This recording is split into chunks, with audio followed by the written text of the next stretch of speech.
Ano nga ba ang kapalaran ng mga Aris ngayong taong 2025? Ang mga Aris ay ipinanganak mula March 21 hanggang April 19. Ang iyong masiglang personalidad at kumpiyansa ang nagpapaiba sa iyo. Ang tapang mo at pagiging competitive ay kahanga-hanga at ang positibong pananaw mo sa buhay ay nakakahawa. Gayunpaman, ang pagiging impulsive mo at mabilis na reaksyon sa ilang bagay ay minsang nagiging sanhi upang makita ka bilang mayabang o makasarili. Ngunit sa kabila nito, ikaw ay mapagmalasakit at laging sumusuporta sa iyong mga mahal sa buhay. Kilala ka rin bilang tapat at tiwala sa sarili. Ayon sa horoscope ng Aris ngayong taon, maraming positibong simulang naghihintay para sa iyo. Ito ay taon ng mga oportunidad at ilang hamon na magdadala ng paglago at tagumpay. Ano ang maasahan ng Aris ngayong unang kalahati ng taon?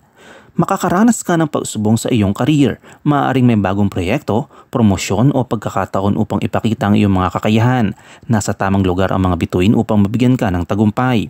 Para sa ikalawang kalahati ng taon, maaaring maging hamon ng ilang aspeto ng iyong trabaho. Magkakaroon ng pagkakaantala o mabagal na pag-unlad sa negosyo, ngunit magiging positibo pa rin ang kapaligiran sa trabaho. Mag-ingat sa politika sa opisina.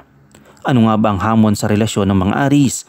Magiging mahirap ang pagkikitungo sa mga nakakataas o boss dahil sa posibleng alitan o ego. Sa negosyo, maaaring hindi laging magbunga ng malaking kita ang iyong mga pagsisikap. Ang suporta mula sa pamilya at kaibigan ay maaaring kulang din. Mag-ingat sa pagtitiwala sa mga kaibigan, lalo na sa aspeto ng pinansyal at emosyonal dahil maaaring magkaroon ng issue sa tiwala ngayong taon. Magiging maganda ang taon para sa mga mag-asawa at magkasama sa isang bubong. Magkakaroon ng mas malalim na pangunawa at tiwala sa isa't isa. Magiging pupuno ng pagmamahal at masayang alaala ang mga unang buwan ng taon. Maaaring dumaan sa pagsubok ang mga seryosong relasyon na maaaring magdulot ng malaking pagbabago. Mahalaga ang pagiging matatag at bukas sa pag-aaral mula sa mga hamon upang mapaunlad ang sarili at relasyon. Ano nga ba ang kalagayang pinansyal ng Aris ngayong taon? Ang 2025 ay magdadala ng balanse at positibong pananaw sa pera.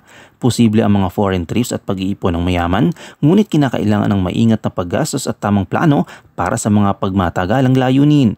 Ipinapayo ang konsultasyon sa astrologer bago magdesisyon sa pagpili ng ari-arian o sasakyan. Para naman sa pamilya at kalusugan, sa simula ng taon, maaari hindi ganoon kainit ang ugnayan sa pamilya. Posible rin na hindi pagkakaunawaan sa malalayong kamag-anak. Sa ikalawang kalahati ng taon, magkakaroon ng mas magandang relasyon sa pamilya, ngunit manatiling maingat sa mga pakikitungo. Para sa kalusugan, walang malubhang isyu sa kalusugan, ngunit mahalagang alagaan ang sarili sa pamamagitan ng regular exercise, balancing diet at stress management. Ano nga ba ang mga astrological na panlunas para sa Aris ngayong taon? Maglagay ng mga balahibo ng paboreal sa southwest corner ng iyong bahay at silid tulugan. Gumamit ng kulay dilaw sa mga mahalagang okasyon para makuha ang biyaya ng Jupiter. Maglagay din ng creatine sa iyong pitaka upang tumaloy ang kasaganaan. Panatilihing mabango ang silid tulugan gamit ang sandalwood at magtanim ng lavender para sa positibong enerhiya. Sa kabuuan, ang 2025 ay magiging taon ng pagsubok, pag-unlad at mga bagong simula para sa mga Aris. Ang tamang pananaw at aksyon ay magdadala sa iyo ng tagumpay.